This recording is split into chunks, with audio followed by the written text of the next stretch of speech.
Hi, everyone. Welcome to the Northern Kentucky Spotlight Podcast, powered by C-Crew, Google and Amazon advertising experts. I'm your host, Sarah Brookbank. Today on the podcast, we are joined by JT Harp of Transworld Business Advisors of Greater Cincinnati and Northern Kentucky. He talks about their services and what business owners need to know before they think about selling their business. We are also joined by Ashley Blevins of RJE Interiors. She highlights changes and trends in office space and the Women's Initiative. Thank you to our podcast sponsors, C-Crew, Google and Amazon advertising experts, and Schneller and Ackelman. Are you looking to get the scoop on the One NKY Center? Join us for Business After Hours, sponsored by Frost Brown Todd on Wednesday, March 19th. Take a hard hat tour of the One NKY Center, the future home of Northern Kentucky's growth organizations, including the Chamber. Then join us for networking and a cash bar available at Smoke Justice. You can register and learn more at nkychamber.com/events. Now, let's go hear from our sponsors, meet our members of the week, and I'll be back with this week's guests. Ranking on Google Search and Maps is easy to understand, but hard to do. It requires constant effort and attention. Uploading new photos, responding to Google reviews, writing weekly posts, and checking suggested updates. Google listing optimization takes experience and time, and there are no shortcuts. C-Crew gives your Google My Business account the steady, consistent attention it needs to be effective, optimizing, updating, and expanding critical content every single week. From local retail stores to large regional networks, C-Crew generates content, establishes benchmarks, and creates dramatic, measurable increases in engagement. So what can C-Crew do for your business? More calls, more clicks, more clients.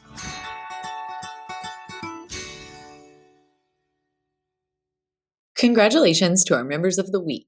You can learn more about these businesses by following the Northern Kentucky Chamber on social media, where we highlight one of these businesses each day. Now, let's meet our members of the week. Wave Foundation is on a mission to inspire and foster environmental stewards of aquatic life through education, conservation, and volunteerism. Furniture Solutions has been in business for more than 25 years and offers home furniture, business furniture, and Mohawk commercial and home flooring. Fabled Brewworks is a small craft brewery and meadery proudly located in Erlanger. Processio Strategic Services is a full-service, relationship-oriented HR outsourcing, consulting, and recruiting firm. Healthy Adult Day Healthcare provides in-home care service, adult daycare, transportation, and case management. Hi, everyone. Today on the podcast, I am joined by Ashley Blevins of RJE. Ashley, welcome to the podcast. Thank you for having me. It is great to have you. Some people who are involved with the Women's Initiative will probably recognize you. You are very involved with our Women's Initiative.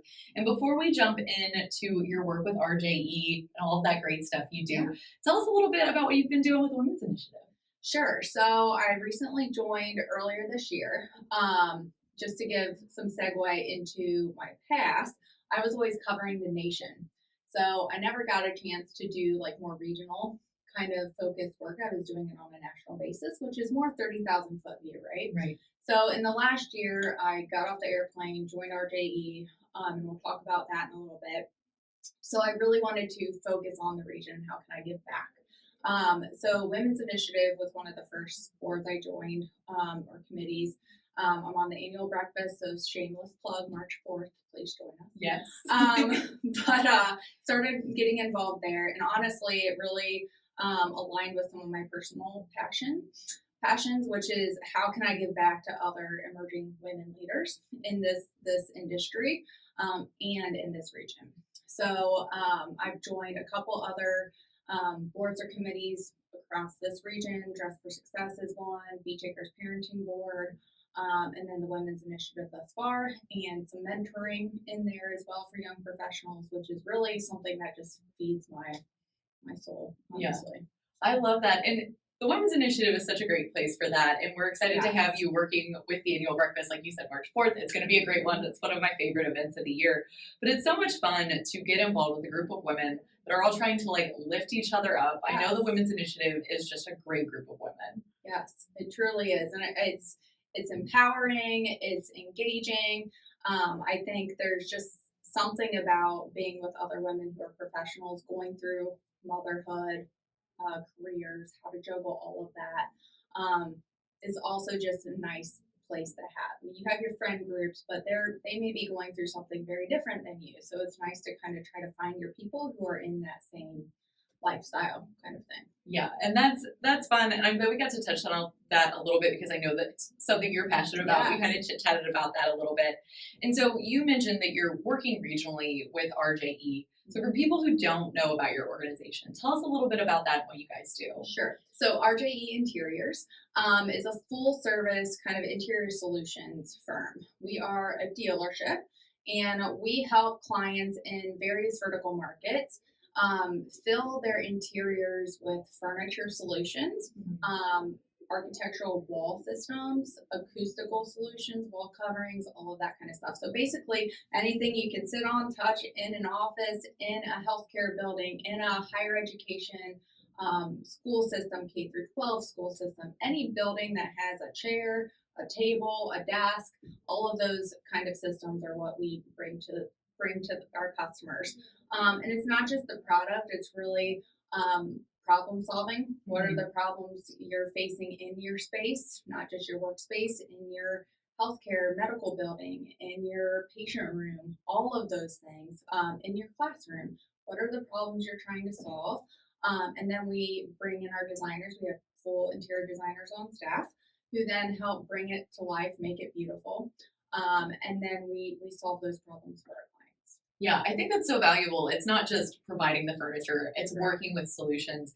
And tell us a little bit about like the types of clients you work with. I know you mentioned a whole lot of different organizations, but delve into that a little bit more. Sure. So there's a variety of vertical markets, and I think as we all hear, and I'm sure we'll bring it up, this hybrid workforce that we're in. Yeah. I would say in the pre-COVID world, most dealerships across the nation, and I have a national footprint, so I have a good national kind of footprint in terms of what dealers were doing pre-COVID and now. So basically we were doing mostly corporate. I would say corporate was probably in that 60% of our day-to-day operations, and that's offices, cubicles, desking, benching systems, that kind of thing. That open office trend was really big, right? And there's always been other vertical markets. Healthcare's been a big one. Think here regionally, there's a lot of healthcare facilities, and it's not just the big hospitals. Think your dentist office, your local doctor office. All of those facilities need furniture, need hospital beds, need patient room whiteboards and glass boards and all of that kind of stuff too. So that's one market, and then that was probably the second biggest, and then the third was probably education. Maybe tied with healthcare, depending on the region you're in. So from there, you've got, all our universities, all our high schools, all our elementary schools, all of that is another big vertical market. So as COVID kind of switched, we always got the question of how were you able to pivot? Because, that commercial corporate landscape shifted. And we weren't doing as much corporate because, the hybrid workforce is probably here to stay for a while. There is a big return to the office coming, and it has been happening. In Cincinnati, we are actually lucky because we have that Midwest mentality, where the coastlines are very still much in that let's stay hybrid a little bit longer model. So what we're able to do, and what a lot of dealers are able to do, is pivot, honestly. And healthcare became larger, higher education became larger, government became larger. Okay. We have a great government sector here in this region with right in Dayton. That's a big way to, I always say, just ensure that your pipeline is going to have something in the future, because let's face it, government doesn't run out of money. Right, exactly. So there's that. So it's realigning and then finding new places that we were never there before. Financial sector, banking.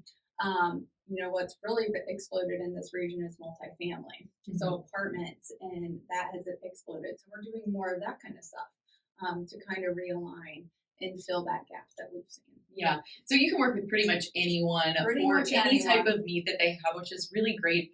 And you've mentioned that hybrid kind of changing the way that you guys work with your clients and the types of things that people need.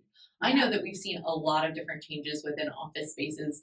And so what are you kind of seeing within like trends in furniture and trends with filling these spaces? Yeah, so it's always interesting. We started in the 2000s with like the cubicle farms. Everyone was in a cubicle. Then the cubicles went away and it went open office where I always say the walls came down and everything was open. Well, that is still here to stay. But with that caused new problems. So still some of the main solutions we are solving for is privacy and acoustics. Yeah. Here's some acoustic material. But how can we integrate acoustics throughout the entire space without you noticing? So that could be the type of fabric in the chairs, the carpet on the floor. If there's a tack board utilizing a specific fabric that it has acoustical properties, ceiling bafflings, different types of things that hang from the walls, the ceilings, all of that. So acoustics is number one because the walls came down, things got louder, right? And then when the walls came down, there was also a need for still needing a private conversation. Where can I go if my doctor's calling me and I don't want to talk to my doctor in front of my colleagues next to me? Or from the corporate standpoint, I need to have a difficult conversation with someone. Where can I do that privately? So privacy, adding in more of the private offices, but also what a lot of people call it phone booths. Or boothing systems, where you can go into a small space, shut the door, it's completely soundproof, have a conversation, and they're really bringing those into the 21st century by adding now technology and fan systems as you walk in, air filters in, lights turn on. You've got technology integrated into the phone booth, so stuff like that. Yeah, tell us about that technology integration piece. I know we're seeing a lot more of that. Everything's getting a little bit smarter. What are you guys seeing? Like, what's that cutting edge? What's next for people? Yeah, well, I think artificial intelligence scares a lot of people. I recently read a quote, and I do not know where it was from, but it really stuck with me, where it said, AI is not going to replace workers, but people who are using AI are going to replace the workers who are not, which I think really translates into what we're seeing in the product side of that. And in terms of technology, you're seeing smart technology being integrated into lounge furniture. Almost every piece of furniture that is a lounge furniture. So think sofas, things that are not, that are more hospitality or things you would find in your house looking, that is going to have a plug-and-play system. So a charging system. And it's not just going to be a 3-prong. It's going to have a USB and also maybe another new technology to allow for. We're seeing laminate even now, like on tables, specific laminates that are just charging. You can put your phone right here on this table and it charges. So that's like a new technology. And then you're seeing a lot of, like I was talking about in the phone booths, just sensors and different things that as you walk into the phone booth, speaking of AI, as I walk in, it's going to track how many people are using that, how often it's being used, so that the company can say, this was a good investment, we should get more, or this location might not be working for this phone booth, let's move it somewhere else. So there's like different tracking, things that are not just only being utilized on phone booths, but even chairs and desking systems. Some companies have like open footprint where you can walk in and work anywhere. So they'll track where those employees are actually using the space. So they can make sure, okay, this area over here isn't being utilized. Let's switch it up a little bit. So stuff like that is really where technology is moving into the product. Making your footprint like effective for what your company is using it for, which is being nice. Agile. I think that's the biggest thing from COVID is how can we create flexible solutions. So once you plug and play, it doesn't have to stay that way forever. Like you can be flexible and move the whole configuration around in 6 months if it's not working. Find what suits your needs. And one of the other things that I think, especially as we talk about like future proofing, sustainability is a big conversation. And when you're talking about changing things up, what types of sustainability things are you guys seeing in your industry right now? So over the last 5 years, sustainability really took on a big piece of what I was passionate about in the industry. So I worked on the manufacturing side for many, many years. So I got really involved in how can we manufacture products that are more sustainable. Working with architectural and design firms who in our industry are kind of the spokespeople for sustainability. They are the ones specifying the furniture on these large products, and many of them are driving the need for sustainability. And the reason sustainability has continued to kind of go from down here to like straight up in our industry in terms of what customers are asking for is because the consumers are demanding it. Right. It's not like a government entity saying, we need to be better. We need to make more sustainable products. It's the consumers asking for it. That drives the demand for it. So that is where it kind of started and why it continues to grow. So from a sustainability standpoint, what you're seeing are the most recent is the biggest one I can think of in the last 10 years is what's called card compliancy. It started in California and washed through the U.S., and that was just removing harmful chemicals from products. Something that is so, like, just you think common sense. Like, why do we have formaldehyde in these products, right? So that was kind of the real big push. So from there, manufacturers had to, what I say, learn to be better and then do better. So there's a ton of research and certifications that we dove into that I became very familiar with in our industry. There's certifications like Level. You'll hear like the A&D firms talk about LEED buildings. That's a very environmental friendly build of a building. And then on the furniture side, there's certain certifications that we have to adhere to as well to meet those standards. So it's just products in a simple sense comes down to like wood. Is the wood being treated with harmful chemicals that then if we're sitting in this room and this is made out of a harmful chemical, we are breathing that in, right? Yeah. That's where sustainability kind of starts from. How can you remove all those harmful chemicals? How can you manufacture in a way that you're not destroying a forest, but you're rebuilding it, kind of thing too. So that's kind of the scope of sustainability. Yeah, a lot going on. And it sounds like you guys are really informed about all of these different things happening in the industry, which makes you a great partner for businesses that are looking to change things up. So for people who are like, oh, well, RJE Interior sounds like the kind of company that I want to work with, maybe come in and find more solutions for my space. How can people get in touch with you? How can they learn more? Sure. So you can check us out at rjeinteriors.com. That's our website. We're on LinkedIn, Instagram as well. You can reach out to me. My email is just ablevins@rje-inc.com. And just give us a call on the website phone. We'll put you in touch with the right person to talk to. We have a full service of workplace consultants. Depending on the project, we have specialists in each kind of area as well. And we'll help you with whatever your problems are. Yeah, well, that is so great. And Ashley, thank you so much for coming on the podcast. Before I let you go, is there anything else that our viewers and listeners need to know about RJE? I think for us is our main philosophy is there's a book called Hug Your Customers and Hug Your People. And those are the two philosophies we really drive through. And it's not we want to give our customers a literal hug. Some customers we do. But it's more about how can we treat our customers as if everything that we do is going to be a solution for them. Even if it's not the right outcome, how can we work as hard as we can to fix the solution and be with them from start to finish throughout the project and then as years to come.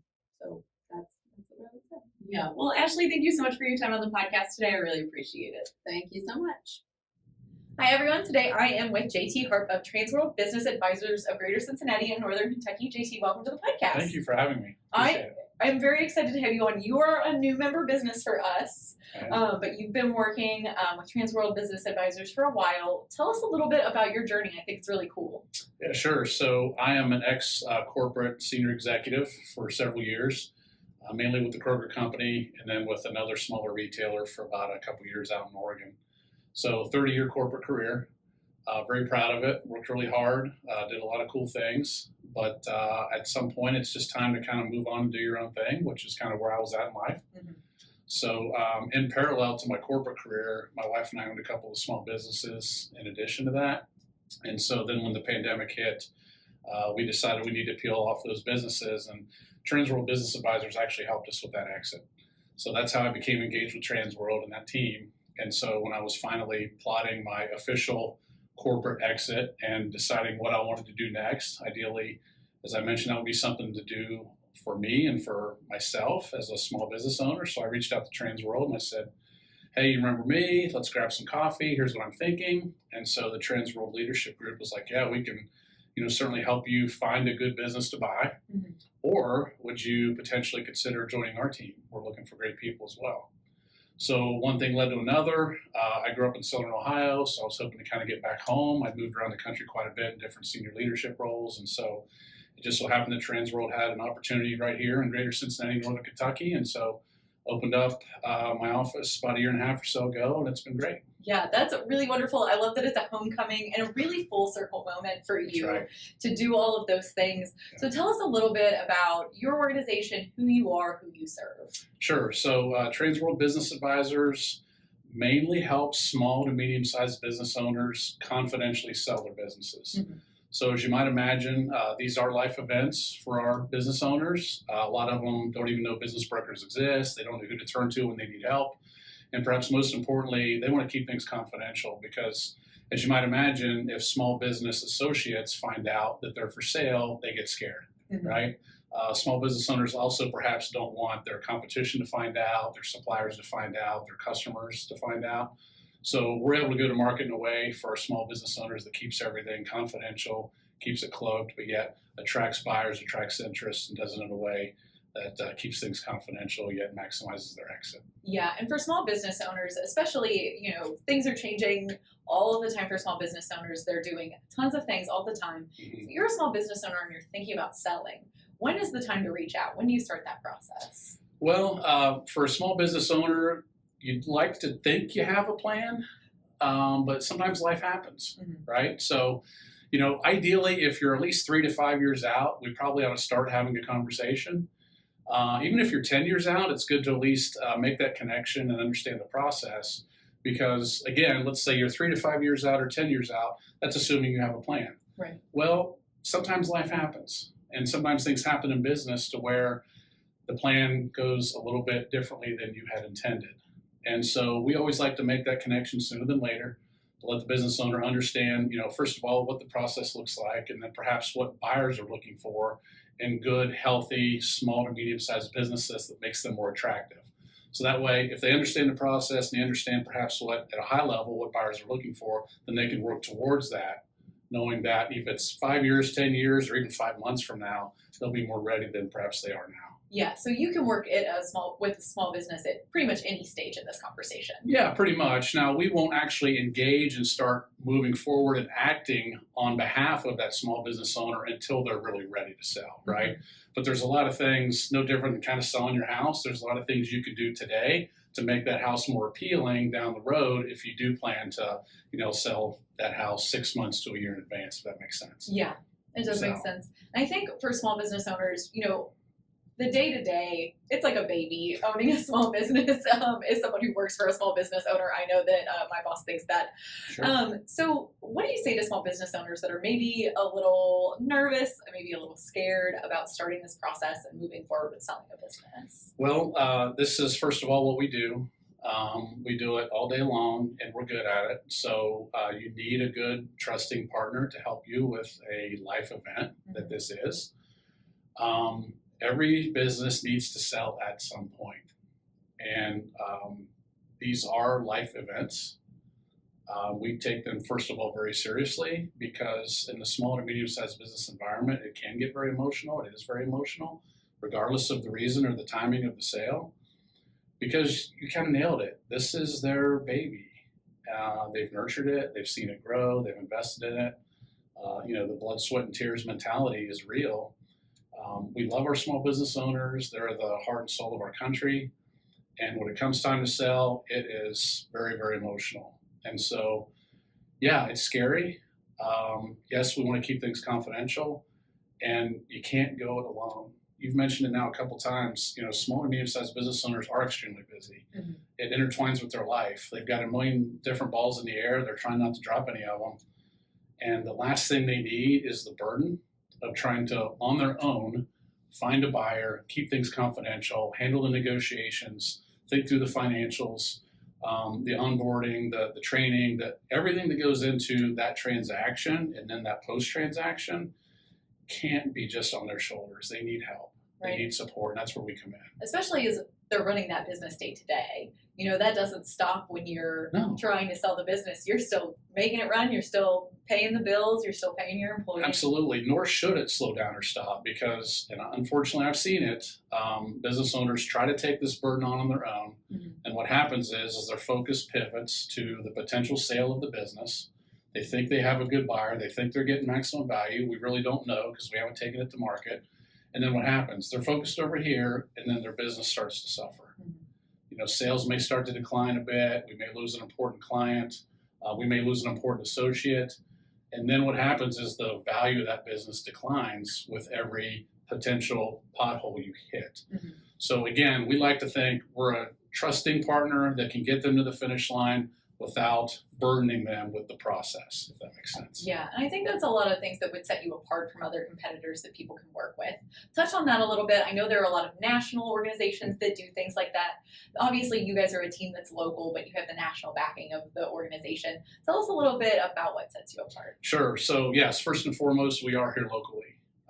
We've heard from a lot of different business owners that they get, I wouldn't say bombarded, but bugged occasionally, often enough, from either email or regular traditional mail from organizations in Chicago, New York, overseas, Los Angeles, about the potential desire to sell their business.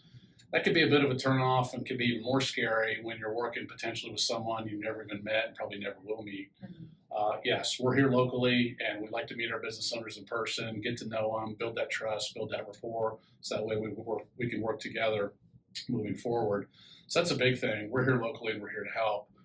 Secondly, I'm a small business owner currently, previously. So I lean on that experience. I know what it's like to own a business, to run a business, to sell a business. And I've also got that corporate experience that I leverage quite a bit. I've been involved in multi-million dollar negotiations before. My team and I are able to handle these types of negotiations as well, locally, and with a lot of local, regional insight that perhaps other organizations can't bring to the table. Mm-hmm. And then on top of that, you mentioned it, we're locally owned, but worldwide known, if you will. So we've got over 300 offices in 26 countries. We have 500,000 buyers in our buyer pool. If there's an opportunity that I haven't or my team hasn't personally run up against, I can leverage my Transworld network and leverage their experience and their know-how to get those that knowledge, that experience applied to the local transaction or the local deal. So yes, we have a lot of levers, if you will, at our disposal, and we've got a worldwide reach, and all of those things combined presents an opportunity for us to really provide a high level of service to our local business owners. Yeah. So it's something we're pretty proud of. Yeah, I think that's so incredible that you guys are doing this work. Obviously, it sounds like you had a wonderful experience and yes, it's brought you back. And so obviously you guys have this team here locally, and you mentioned that you're looking to grow this team. So tell us a little bit about the opportunities that you guys have right now. Sure. So we are a team of 6 currently. We have myself, we have a full-time admin that helps us with, as you can imagine, all things. We have an intern that's helping us out of the University of Miami with some social media stuff. And then we've got 3 other brokers that are actively marketing and selling businesses. We are looking to grow our team, however. As I mentioned earlier on in the podcast, we've got a starting point of about 1.5 years or so ago. And between then and now, we're now up to 6. And ideally, we would want to grow our team by another 4 to 6 broker agents. And we're really looking for finding some top talent down here in Northern Kentucky. So if you or anybody in your network of those folks that are listening know of anybody that are potentially looking for a career change, we are looking for high quality individuals to join the team and to help build the brand and help more people ultimately in the small to medium sized business space. Good candidates are those that have either owned their small business before, have a good background in finance, legal, banking, insurance, really anybody that's got a sense of personal organization and got a high energy to help people. That's really what we're looking to build our team with. So as folks listening can think of anybody in their network looking to make a good career change, we've got a great opportunity for them. Yeah, it does sound like a great opportunity. Yeah, thanks. And one of the things I think is really interesting here at the Northern Kentucky Chamber, so many of our member businesses, I believe it's 85%, are small businesses. Mm-hmm. So you are really having an audience right now directly with them. Is there anything else that you think small business owners should know about working with your organization or just about your organization in general? I think we hit on the high points. I'll just say that if you've ever been curious about what the future might look like and you know that at some point that day's going to come, let's just have a conversation. We're here locally, happy to grab coffee, grab lunch, just meet off site. Obviously, we're intentionally doing so to keep things confidential, but also, look, I came back to give back in a lot of ways, right? And so certainly it's great to be home, if you will, on the family front, the personal front, but it's also good to be home in a way that I can provide this service to my fellow small and medium-sized business owners. And as I mentioned earlier, you never know when you're going to need us, but just know that we're here when that day comes. Yeah. And so again, if you're curious to just have a quick conversation, learn more about us, our process and how we can help, maybe not necessarily now, but down the road, I'd love to have that conversation. Yeah, and what's the best way to get in touch with you? Sure. So we've got our website, tworld.com/Cincinnati. You can obviously learn more about us there and reach out directly through the website. My personal email is jharp@tworld.com. And then my office/personal cell number is 513-725-7283. You can call or text that number directly, and we'd be happy to get back to you. That is a 513 number, but we do have operations here in the Northern Kentucky area. And happy to say that we've already helped several business owners on this side of the river, and we aim to help a lot more. Yeah, well, JT, it has been so great to have you on. I really appreciate your time today, and I hope that our small businesses that are in need of some assistance will reach out to you if needed. Absolutely. We are here to help, and thank you so much for the opportunity, and looking forward to helping as many business owners as we can. Chris Knockelman with Schneller Knockelman Plumbing, Heating, and Air. It's spring now, but before you know it, our ACs are working overtime. Dave, it's going to be warm soon. Right now is a good time to get the AC serviced, right? You can get your AC tuned up for only $59. So get your $59 tune-up at SKPHA.com. SKPHA. So if your plumbing and mechanical systems give you trouble, just remember our name, Schneller Knockelman. Welcome back, everyone. I hope you enjoyed learning more about Transworld Business Advisors of Greater Cincinnati and Northern Kentucky and RJE Interiors on today's episode of the podcast. Like I said, you can register for Business After Hours sponsored by Frost Brown Todd on Wednesday, March 19th. Like I said, that is a tour of the One NKY Center. You will not want to miss out on that. That's a really cool opportunity. You can register at nkychamber.com/events. Thank you once again to our podcast sponsors, C Crew, Google and Amazon advertising experts, and Schneller Knockelman. Finally, if you are a member who would like to be featured on the podcast, or if you're someone who is interested in joining the Northern Kentucky Chamber, please reach out to Lynn Ablin. And if you're a member who would like to share your workforce strategies and resources on our Talent Strategies Spotlight, please reach out to Nancy Spivey. You can find their contact information on the screen in front of you or at our staff directory at nkychamber.com. Thanks again for tuning in. I'll talk to everyone next week.